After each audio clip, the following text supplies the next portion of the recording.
रंगों का सफर। अनिया पहाड़ों की तलहटी में बसे एक छोटे से गांव की रहने वाली थी। वो जन्म से ही नेत्रहीन थी, मगर उसकी दुनिया रंगों से भरी हुई थी। हर आवाज, हर स्पर्श उसके लिए एक रंग बन जाता था। हवा का झोंका हल्का नीला, माँ की लोरी गुलाबी, पिता की हंसी गर्म पीला। गांव के बाहर एक बूढ़ा चित्रकार रहता था, रवि।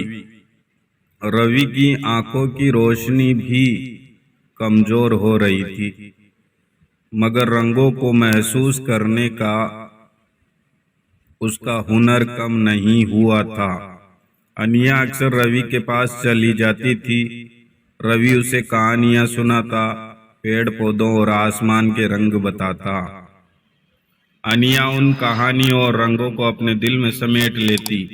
एक दिन रवि ने अनिया से कहा, अनिया, तू भले ही देख नहीं सकती, मगर तेरे मन में रंगों की एक पूरी दुनिया है। काश मैं उन्हें कैनवास पर उतार पाता। अनिया ने सोचा, काश मैं रवि बाबा को वो रंग दिखा पाती जो मैं देखती हूँ। उस रात अनिया को एक ख्वाब आया। ख्वाब में एक परी ने उसे स्पर्श किया और कहा, अनिया, तेरे दिल के रंगों की दुनिया देख सकेगी। सुबह उठते ही अनिया ने दौड़कर रवि को बताया, बाबा, मुझे रंग दिखाने का तरीका आ गया है। रवि को विश्वास नहीं हुआ, पर अनिया ने जिद की। उसने रवि के हाथ पकड़े और विभिन्न चीजों को छूने को कहा। हर चीज को छूते हुए अनिया ने रवि को उस चीज का रंग बताया। घास का हरा, नदी का नीला, सूरज का सुनहरा। रवि ने ध्यान से सुना और अपने कमजोर होते हाथों से कैनवास पर रंग भरने लगा। कुछ ही दिनों में रवि की कला में एक नया ही जादू आ गया। उसके चित्रों में एक अनोखी चमक थी जो देखने वालों को अपनी ओर खींच लेती। ये चित्र किसी भी रंग की किताब से अलग थे। ये रंग अनिया के दिल के थे, जो आत्मा को छू लेते थे। धीरे धीरे रवि और अनिया की जोड़ी पूरे इलाके में मशहूर हो गई। लोग उनकी कला देखने आते और अनिया की कहानी सुनकर भावुक हो जाते। एक दिन एक बड़े शहर से एक प्रसिद्ध कलाकार आया। उसने रवि के चित्र देखे और अनिया से मिला। वह कलाकार अनिया से बहुत प्रभावित हुआ। उसने अनिया को एक विशेष स्कूल जाने का प्रस्ताव दिया, जहां नेत्रहीन बच्चों को स्पेशल तकनीक से पेंटिंग सिखाई जाती थी। अनिया को जाना था, मगर उसे रवि बाबा की चिंता थी। रवि ने उसे समझाया, अनिया, ये तुम्हारा सपना है, तुम जाओ और दुनिया को अपने रंग दिखाओ।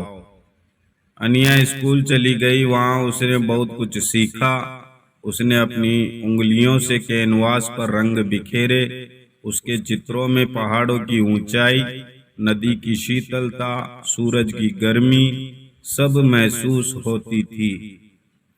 कुछ सालों बाद अनिया एक नामचीन कलाकार बन गई। उसकी प्रदर्शनी दुनिया भर में होने लगी। हर प्रदर्शनी में वह रवि बाबा को याद करती और अपनी सफलता का श्रेय उन्हें देती। एक बार प्रदर्शनी के दौरान अनिया ने देखा कि एक बूढ़ा आदमी उसकी पेंटिंग को गौर से देख रहा है। पास जाकर देखा तो वो रवि बाबा थे। उनकी आंखों में खुशी के आंसू थे। अनिया ने उन्हें गले लगा लिया और कहा, बाबा, आप आ गए, मैंने आपको कितना याद किया। रवि ने कहा, अनिया, मुझे तुम पर गर्व है। अनिया ने रवि बाबा को अपने साथ वापस ले लिया। रवि बाबा खुश थे, पर उनकी तबीयत अब पहले जैसी नहीं रही थी। फिर भी वह हर प्रदर्शनी में अनिया के साथ जाता। एक शाम रवि बाबा अनिया के हाथों में अपना हाथ रखकर बोले, अनिया, मेरा समय अब पूरा हो चुका है। अनिया का दिल बैठ गया। उसने रवि बाबा का हाथ मजबूत थाम लिया और कहा, नहीं बाबा, आप ठीक हो जाओगे। पर कुछ ही दिनों बाद रवि बाबा दुनिया को अलविदा कह गए। अनिया टूट चुकी थी। रवि बाबा न सिर्फ उसके गुरु थे, बल्कि उसके सपने को पहचानने वाले और उसका साथ देने वाले सबसे पहले व्यक्ति भी थे। गम में डूबी अनिया को एक दिन स्टूडियो में रवि बाबा का एक अधूरा चित्र मिला। वह एक पेड़ का चित्र था, पर उस पर रंग नहीं भरे गए थे। अनिया को समझ आ गया कि यह आखिरी चीज है जो वह रवि बाबा के लिए कर सकती है।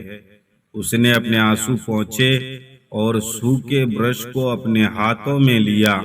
आंखें बंद करके उसने रवि बाबा को याद किया, उनकी दयालुता, उनकी हौसला बढ़ाने वाली बातें। फिर उसने ब्रश को पेड़ पर चलाया। धीरे धीरे पेड़ पर हल्का नीला, गर्म पीला और गुलाबी रंग भरने लगा। ये वही रंग थे जो अनिया के लिए रवि बाबा, हवा और उनकी लोरी हुआ करते थे। जब चित्र पूरा हुआ तो वह सिर्फ एक पेड़ नहीं था, बल्कि रवि बाबा और अनिया के अटूट रिश्ते की तस्वीर थी। अनिया ने इस चित्र को नाम दिया गुरु का सपना। इस चित्र को उसने अपनी अगली प्रदर्शनी में सबसे प्रमुख स्थान दिया। प्रदर्शनी में सभी लोग इस चित्र के सामने रुक जाते। कुछ देर देखने के बाद उनकी आंखें नम हो जाती।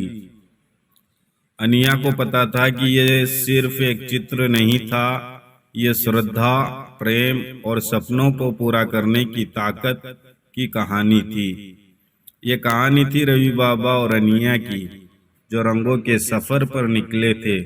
उनकी कहानी ने न सिर्फ अनिया को दुनिया के सामने ला खड़ा किया, बल्कि हर किसी को अपने सपनों को रंग देने की प्रेरणा भी दी। अनिया की प्रदर्शनी पूरे विश्व में सनसनी मचा रही थी।